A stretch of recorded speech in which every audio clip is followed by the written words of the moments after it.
వికారాబాద్ జిల్లా Parigi MLA camp ఆఫీసులో విలేకరుల సమావేశం ఏర్పాటు చేశారు. షాద్నగర్ ఎమ్మెల్యే వేర్లపల్లి శంకర్, పరిగి స్థానిక ఎమ్మెల్యే రామ్మోహన్ రెడ్డి.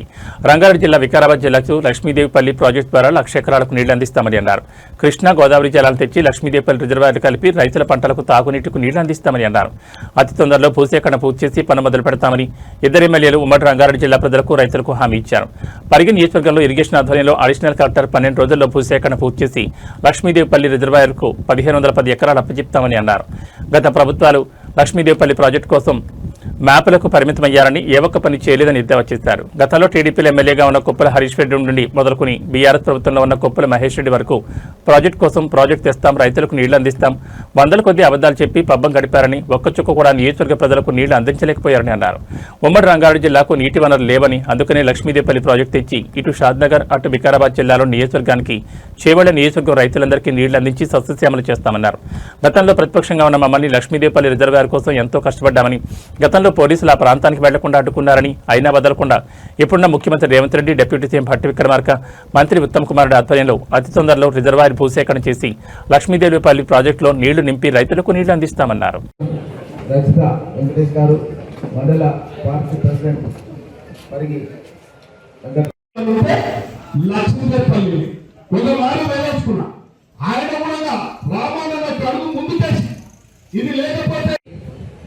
ప్రాణైతే చెరువుల వరకే కాదు, మన పరిగి చుట్టుముట్టు ఉన్నటువంటి నియోజకవర్గాలకు అన్నిటి కూడా ఇవ్వాలని అప్పటి ముఖ్యమంత్రి రాజశేఖర రెడ్డి గారిని అడిగితే, తను వేదిక దిగి వెళ్ళిపోవాల్సినటువంటి ముఖ్యమంత్రి గారు నేను మాట్లాడింది దృష్టిలో పెట్టుకొని వెంటనే ఈ యొక్క ప్రాణైతే చెరువులను పరిగి చుట్టుముట్టు పొడిగిస్తాం, ఈ యొక్క ప్రాజెక్టులను కడతామని చెప్పి ఆ రోజు స్పష్టంగా చెప్పడం జరిగింది. అప్పటి ఫోటో.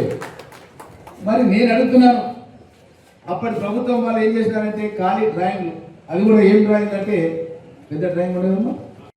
అదేవిధంగా వికారాబాద్, తాండూరు, పరిగి, షాద్నగర్ ఇవన్నీ కాన్స్టిట్యున్సీలకు సుమారు ఒక 4 లక్షల ఎకరాలకు సాగునీరు ఇవ్వడానికి మొట్టమొదటిసారిగా అధికారిక ఉత్తర్వులు తీసుకొని నేను, నాతో పాటు గౌరవ శాసనసభ్యులు షాద్నగర్ శంకర్ గారు, మేమిద్దరం శాసనసభలో ఉన్నా, ముఖ్యమంత్రి గారి దగ్గర ఉన్నా, ఉప ముఖ్యమంత్రి భట్టి విక్రమార్క గారితో ఉన్నా, మన ఉత్తమ్ కుమార్ రెడ్డి గారు ఇరిగేషన్ మినిస్టర్ గారి దగ్గర పోయినా, మాకు ఎల్లప్పుడూ మా ఆలోచన ఏంటంటే మన ప్రాంతానికి సాగునీటి ప్రాజెక్టులు తీసుకురావాలి, మన ప్రాంతంలో ఉన్న పేద రైతాంగానికి అండగా నిలవాలి, అదేవిధంగా మన ప్రాంతానికి తాగునీరు కూడా అందియాలి అన్న ఉద్దేశంతో మేము ఎన్నో సంవత్సరాల నుంచి ఈ యొక్క అంశం పైన మేము పోరాటం చేస్తాం.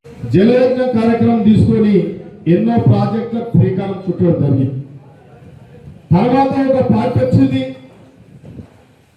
తెలంగాణ రాకముందు నీళ్లు, నిధులు, నియామకాలు అని చెప్పి ప్రగల్భాలు కలిగిన పార్టీ ఒక పార్టీ ఉంది.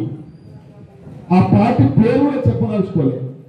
అదొక మోసపూరితమైన పార్టీ, ఒక దగా చేసే పార్టీ, అబద్ధాన్ని 100 సార్లు మాట్లాడే పార్టీ ఆ పార్టీ. కాబట్టి ఇవాళ ఆ పార్టీకి సంబంధించిన మాజీ ముఖ్యమంత్రి పాలమూరు జిల్లా, వలసల జిల్లా, కరువు జిల్లా, నీళ్లు లేని జిల్లా, ఈ జిల్లా రైతాంగానికి వ్యవసాయ శస్యశ్యామలం కావాలంటే పాలమూరు రంగారెడ్డి ఎత్తిపోతల పథకం తెస్తున్నామని చెప్పి పదే పదే పదే పదే ఊపుడుగప్పుడు ఉపన్యాసాలు బహిరంగ సభలలో చెప్పి, సాక్షాత్ అసెంబ్లీలో చెప్పి, సాక్షాత్ మామూలు బహిరంగ సభలలో చెప్పి, ఒకరేమో పాలమూరు రంగారెడ్డి ఎత్తిపోతల పథకం తెస్తున్నామని, ఇంకొక ఆయన ఛాయ్ అమ్మేటాయన ప్రధానమంత్రి అయిన తర్వాత ఇక్కడున్న కొందరు నాయకులు, ఇక్కడున్న కొందరు స్వార్థపర నాయకులు మేము పాలమూరు రంగారెడ్డికి జాతీయ హోదా కల్పిస్తాం అని చెప్పిన వాళ్ళు ఇవాళ